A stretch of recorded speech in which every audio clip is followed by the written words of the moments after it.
1967, I was living in California, and I attended a meeting, quite a large gathering. Sheriff Jim Clark from, I believe it was Montgomery, Alabama, who was in the news a lot just around that time for supposedly hosing down Negroes. You've probably seen those pictures, images on the TV, and the news even up today. They still want to show those pictures. And he spoke in Los Angeles, and we went to his gathering or his meeting. There was quite a lot of people were there, but there was also a lot of protesters. James Farmer, I was trying to remember what the organization he was with, but he was a high-ranking, I guess you could say, Negro, and he organized protests as well as others, the NAACP, and so on. And so they were there in large number. And I recall a few days later, at church, I believe it was, some of the people there said, I wish I could have gone, but I was a little concerned about the protesters and so forth. And remember this fellow standing up, and his name is sometimes run across even today. His name was Jack Montgomery. By that time, he went by the name of Jack Fredericks. I still don't know what his real name was. Jack Fredericks or Jack Montgomery. And because he switched names back and forth. Why, I don't know. But anyway, and but he was quite a sanguine personality. And he stood up and said, what's the matter with you people? He said, why were you afraid to come? He said, don't you know that you're the sons of God? And those people are just heathens and beasts? You're the sons of God. What were you afraid of? And you know, that's very astute understanding. We're the sons of God. What does that mean? Now, I've got here a reference. This is from the book of Peter, 1 Peter chapter 2, verse 9. You all should be familiar with it. I'm sure you are. It says, but you are a chosen generation, a royal priesthood, a holy nation, a peculiar people, that you should show forth the praises of him who has called you out of darkness into his marvelous light. What does that mean? People read it all the time. Churches read it. But what does that mean? He says you're a chosen generation. Now, if some of you have the international version, you're going to find the word generation there is actually translated race. You're a chosen race, a royal priesthood. This is not just a flippant statement. This is very specific, talking to our people.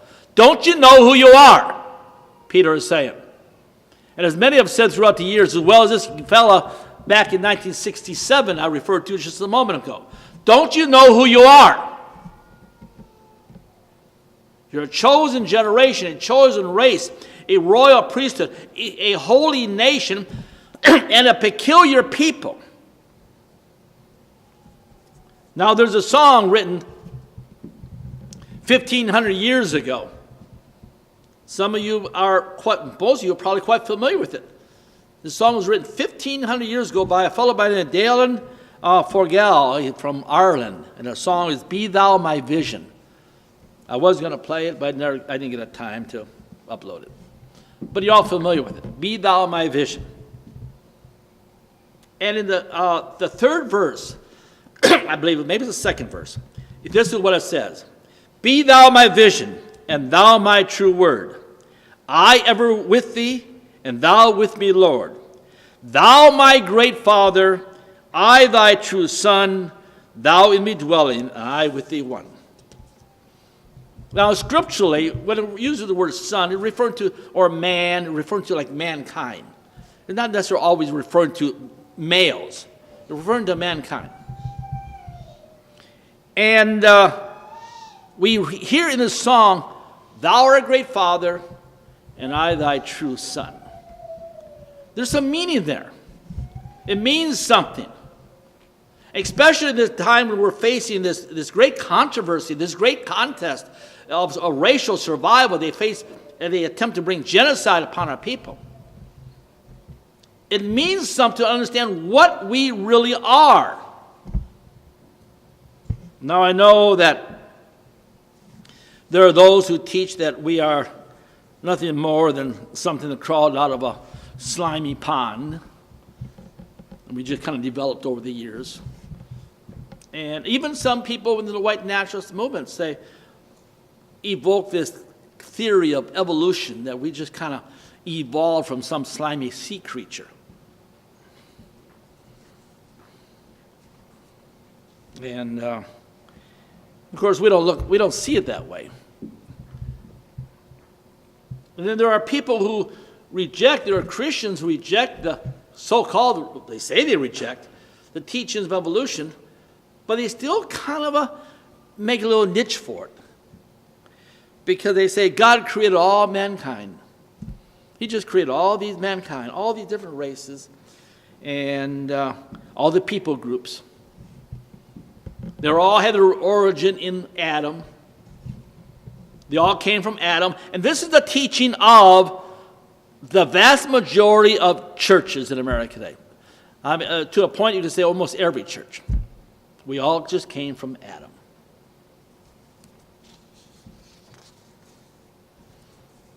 I even have heard people who call themselves racialists, who still kind of say the same thing. There was a fellow who used to come to our church here, came for about 2 years. And finally he said, Pastor Rob, I just don't think we can come anymore. And I said, why is that? He said, I'm against interracial marriage. I think it's wrong. I know what the blacks are doing. But when it gets all said and done, we're all children of Adam. And I thought, did you miss something? What is our worth? The word peculiar comes from the word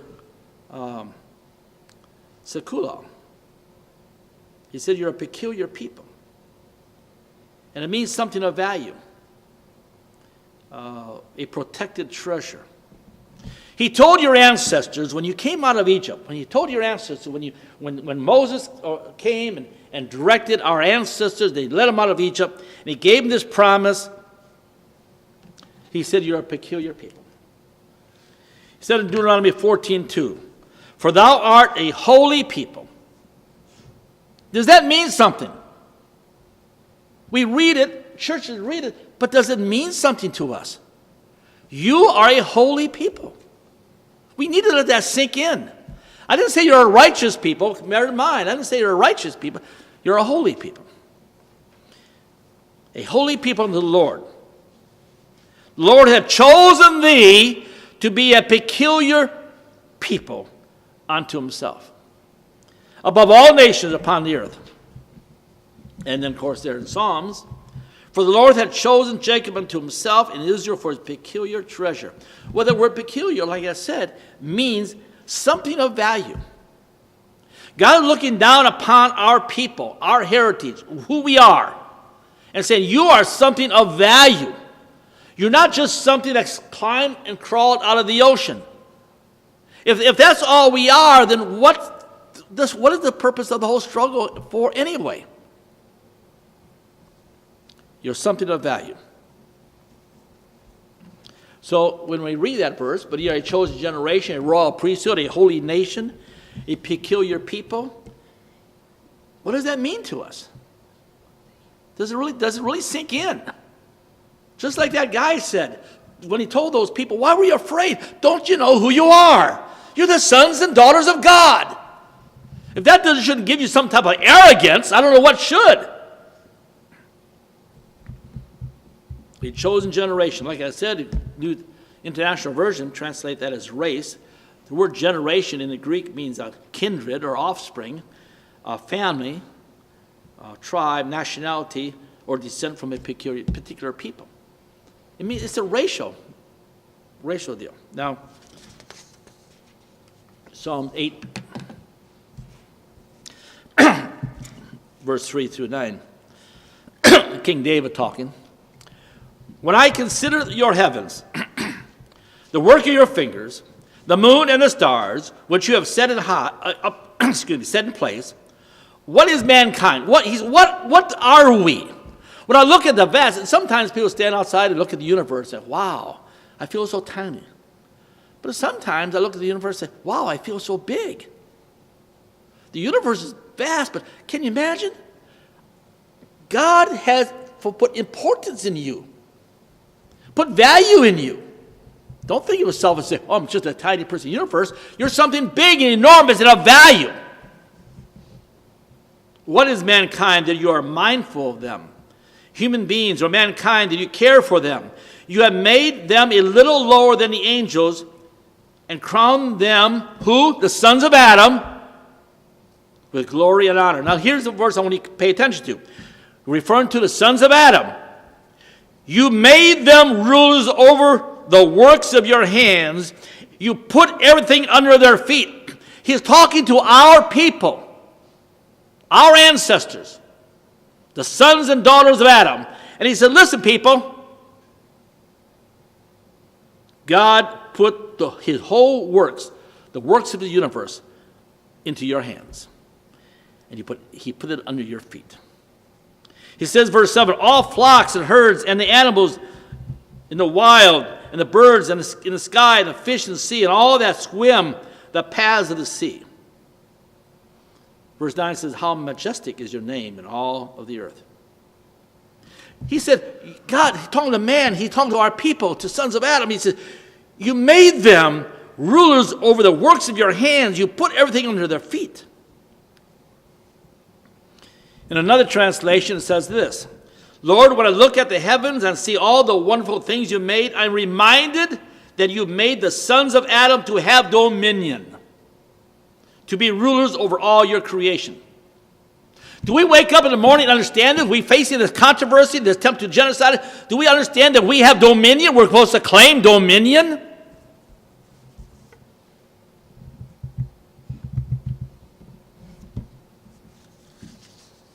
There was a fellow that, I won't say his name, because I mention his name, people say, oh, I'm trying to cause division in the movement.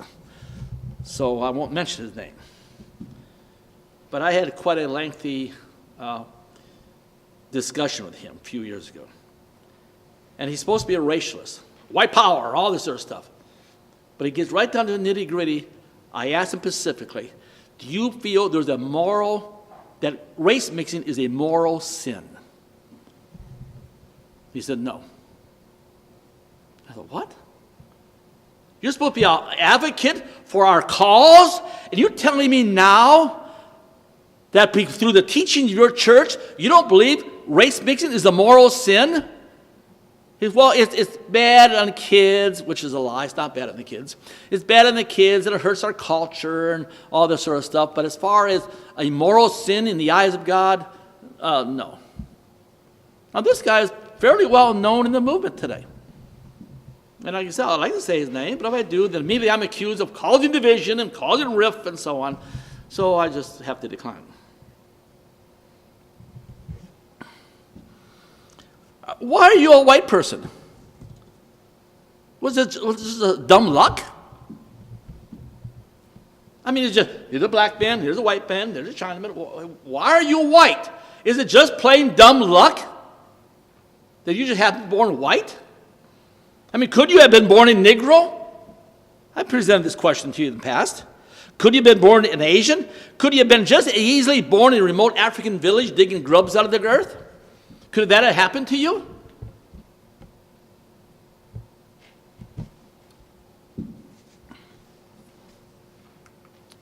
Job 38, 1 through 7.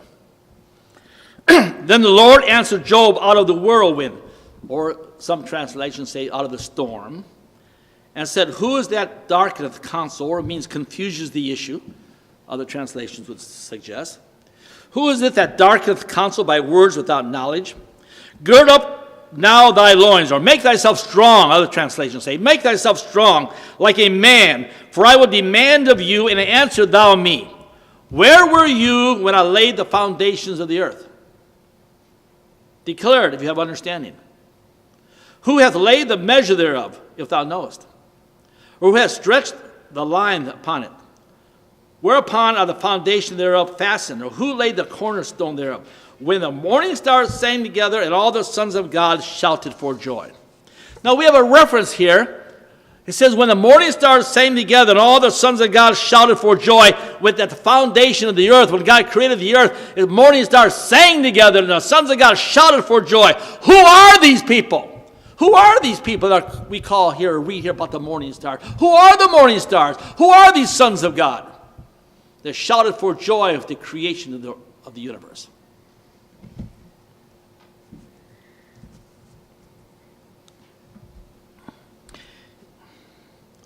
As you well know, the 5th chapter of Genesis starts off by saying this is the book of the generations of Adam.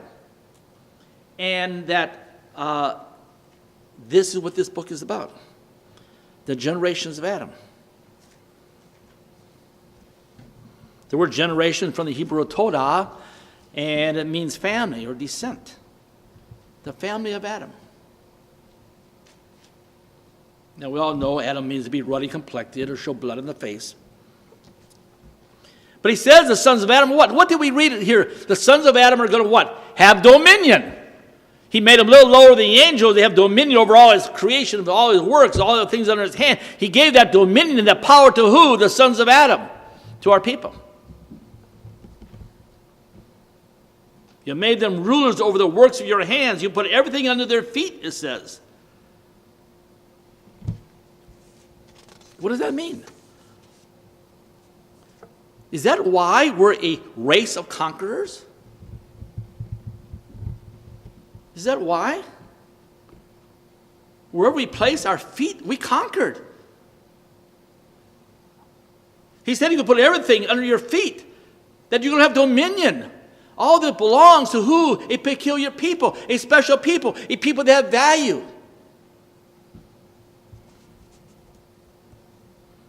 We read there in Psalms 8 where the sons of Adam were given this dominion. What does that mean? All the works, he's going to give us rulership over all the works of his hands. Do we think about what that means? He tells Israel, he tells the sons of Adam, I'm going to put all the works of my creation under what? Under your hands, under your authority, under control. And it's proven to be that way, hasn't it? Who has dominion over nature? Not over the laws of nature, but who has dominion over nature? Who has dominion over the cold? Every summertime, wintertime, when we turn up our air conditioner, who has dominion? Who brought these things to life? Who are the people who warms the air when it's cold? And who are the people that cools the air through air conditioning when it rains? And I know that we're told that Frederick Jones invented air conditioning, we're told, but we all know that William Carrier invented air conditioning 30-some years before the so-called patent by this other black guy. 34 years to be exact.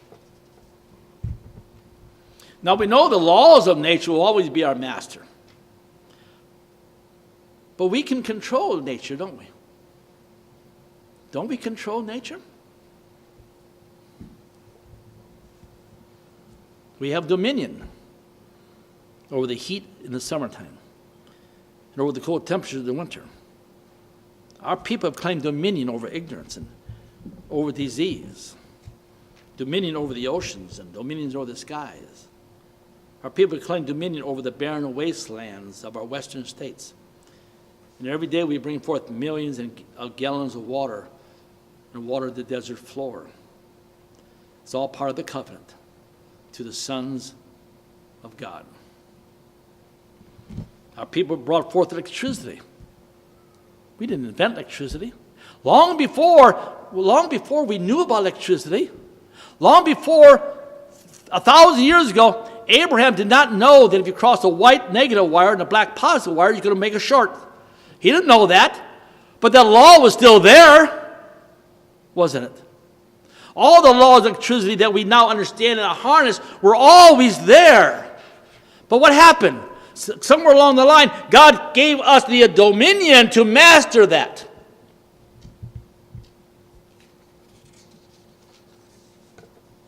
Just like electricity, music.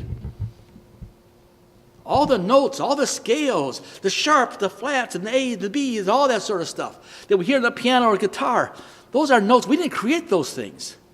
That musical laws, those musical laws have been in existence for thousands of years. And God gave our people the dominion over that to understand that and bring it to life.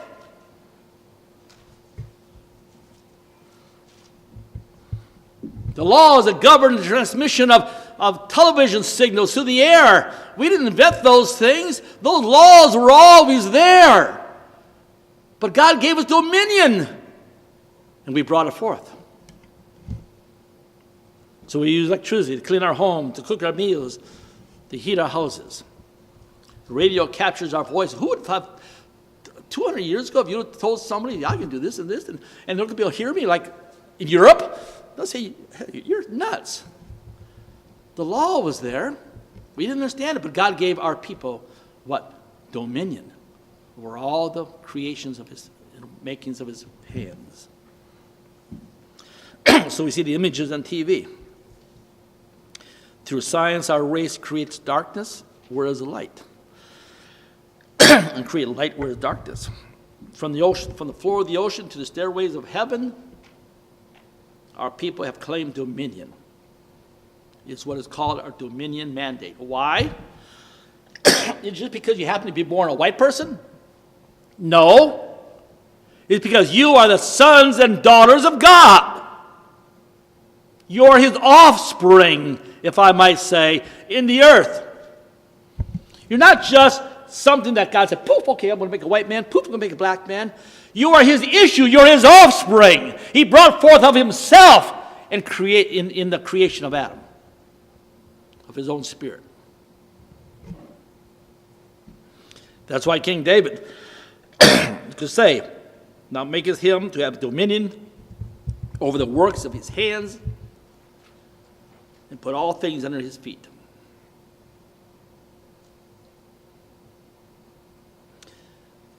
But in order to have that dominion, we must be in the will of God. Excuse me. Or we could become the tail and not the head. Deuteronomy tells us. And unfortunately, there are people who don't understand that mandate. They don't understand that. And that's what we're trying to understand here now. Your ancestors didn't swing from branches and didn't swooping down from their tail. You are more than a slimy life form crawling out of a pond.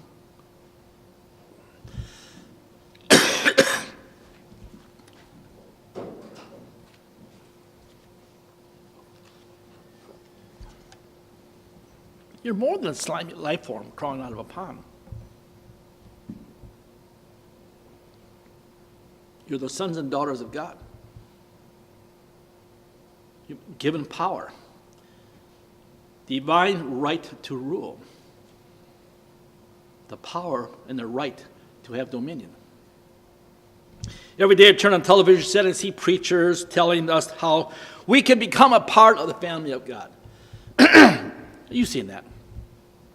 How you can become a part, you can become a son or daughter of God.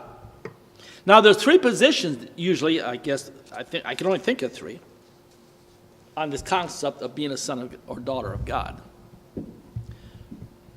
The one is taught that says that we are all people,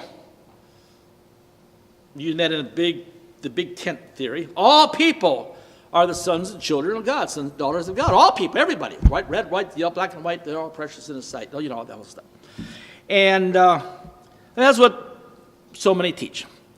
Then there are those Christians. The Christian denomination says that you can only become a son and daughter of God by becoming a Christian. And there are people who teach that, even racialists teach that, and I've even seen people with some claiming to be identity teach that. You can only become a son and daughter of God by accepting Christ. And then the position that I present. Only the sons of Adam, only the daughters of Adam can become the sons and daughters of God. And it may sound redundant, but here's the simple form. Only the sons and daughters of God can become the sons and daughters of God. Does that make sense? Only Only the sons and daughters of God can claim that inheritance. Somebody who's not my son can claim my inheritance, can they? Somebody who's not your son or your daughter can't claim your inheritance. Who can claim your inheritance? Only your children can claim your inheritance. Only the sons and daughters of God can claim the inheritance.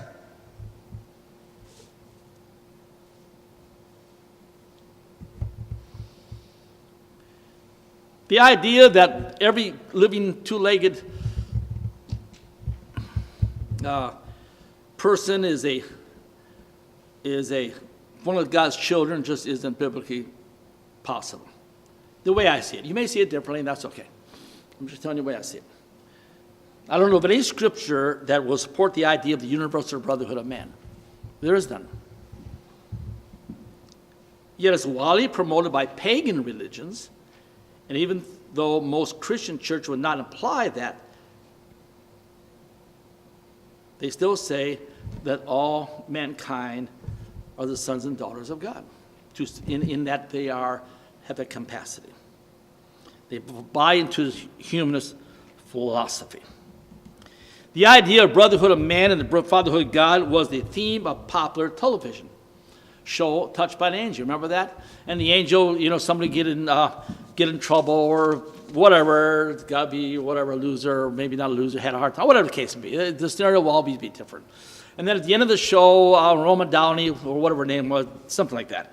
And she'll come there, and then her face lights up, and then she'll say, God loves you. It was never, God's going to judge you. I never heard that. It was never, you reached the end of your life, and now you're going to stand before God in judgment. I never heard that from the show. It was always, God loves you. And we're all supposed to be fluffy inside. And with a billboard outside of town, it said, diversity, the code word for salvation. And then the one you see driving in town here shows like a mongrel, a mongrel-looking Jesus. I mean, it's just, I'm not sure what race he would be described as. And you'll see the billboard hands like this. He said, God reaches out to you, and we reach out to God. Okay. Anyway, now, a fellow by the name of Richard Wright, he's a secretary of this religion. I had to put it on the screen because I did not know how to pronounce it. So there it is. He's a secretary of that religion. It's pretty large. Probably larger than our congregation here, I'm sure. He says that we all would be guided by the highest spiritual principles and the laws of universal brotherhood to recognize of all races and colors as the children of God. Everybody. And then there's this guy.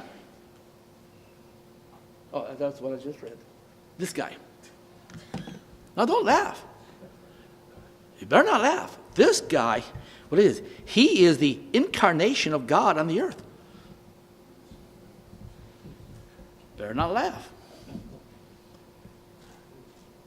He died 3 or 4 years ago. His name is Sai Baba. Sai Baba. He's the incarnation of God in the earth. I mean, he don't say he's God, but he's God's messenger to the earth. I think he's like some spiritual trance there or something. Or he's just saying, is there a horse's head in my bed? Or something, I don't know. Was that like something from The Godfather, a horse's head or something? Here's what he said. I don't know if I got it on the screen. Yeah. Here's what he said. God does not exist separately for any particular nation. We read in the scriptures just the opposite of that. And if you don't believe in the scripture, then you have to accept this. It's one or the other. Can't be both. You either believe in Jesus Christ and God, or you have to believe in what he is saying. There is no middle ground. There is no middle ground. You have to accept Jesus Christ is God, and the scriptures are holy and divine, or you have to accept what he's saying, that it doesn't really matter. God does not exist separately for any particular nation. He exists for all individuals in all nations. He shows us no particularity for any. Sweets are many, but sugar is one. Oh, that's a deep thought. Stars are many, but sky is one. Jews are many, but gold is one. And bodies are many, but spirit is one. All are therefore children of God. The brethren of man under the fatherhood of God is the spiritual path to follow. Now, all religions teach this. All religions teach, I want you to understand that all religions teach, all Christian religions teach us, all Eastern religions teach us, the Muslims teach us, all your spiritual teach, they all, every single one, all religion, including the 99% of your Christian churches teach that we are all the same spiritual, share the same spiritual realm as everybody else. We're all equal in creation, we're equal in sin, we're equal in need of salvation, and equal, therefore, before God. It's called universalism. The first Christian church to promote this teaching, as far as I know, was a Roman Catholic church. Catholic means universal. Now, here's a fellow who was a member of the Church of Christ. Who's considered a fundamental church. There's numerous ones in town. He's an author, preacher, Reverend E.L. Williams, minister of the Church of Christ. He wrote a book called The Fatherhood of God and the Brotherhood of Man. Here's what he said. Sounds exactly what this guy, Sari Baba, says. Here's what he said. The doctrine of the brotherhood of all men follows from the doctrine of the general fatherhood of God. It is a way of expressing the kinship of all men, a kinship derived from the nature of man as created in the image of God. And we're all the same. It doesn't make any difference. It don't make any difference. Eastern religions, Muslim religions, and 99.9% of all your Christian churches. The brotherhood of man, the fatherhood of God, we're all the same before God. That's why that guy used to come to church here, finally decided not to come anymore, because he just couldn't accept the idea that maybe there was somebody chosen.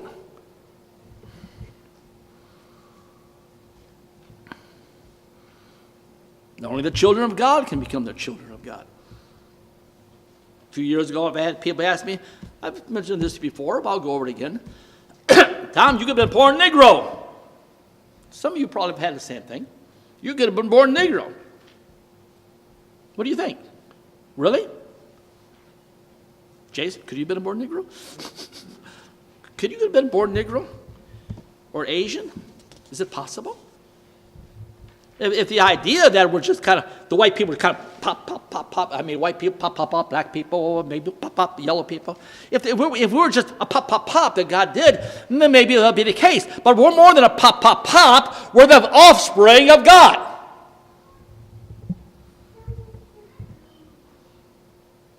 You can't be born Negro anymore. You could have been born a chipmunk or a rabbit or a snapping turtle that people try to drive over when they see it crossing the highway. You're born into the holy family of God because why? Because you're the son and daughter of God. In Luke chapter 3, verse 36.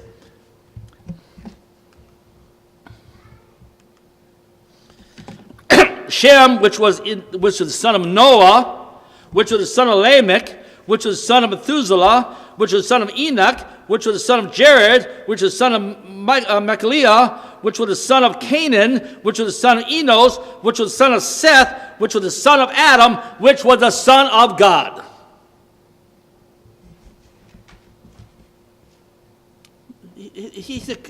God formed him and put his spirit. He had the spirit of God in him. Adam, the son of God. Do you think Adam could have been born a Negro? Do you think Adam could have been born a centipede or a cockroach or a rabbit or a deer in the forest? No. Why? He's the son of God. Same thing with you. You're the son and daughter of God. That's why the Bible in chapter 5, I've got it emblazoned in my Bible actually, this is the book of the generations of Adam.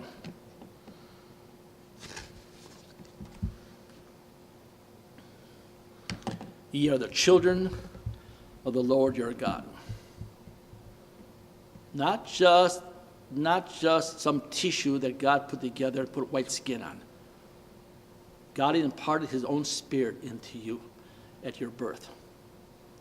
You are the literal sons and daughters of God. You have a right to claim dominion. It's part of your dominion mandate. And that is why, through our people, God's Spirit, he gave to our people the power to rule over his creation. You know what David said? I've given him the power to rule over all the works of my hands. Isn't that what a ruler does? He gives power to what? His children. He doesn't give power to strangers. He didn't give power to aliens. A ruler gives power to his children. And God recognizes that we are his children. Not just a pop of creation, but in us is contained the very spirit that he imparted to us as the children of God. We're going to talk about more of this next week. Our Father, we thank you for this day, and we thank you for your blessings and watch care over us. We ask you to help us to understand the enormous responsibility we have as your sons and daughters. And that responsibility means that we have to conduct our lives and control our lives and fashion our lives and our habits and fashion everything we do, our language, fashion everything that we represent the King of Kings. And help us to reach out then with that power we understand to claim dominion. We ask it all in your holy and precious name. Amen.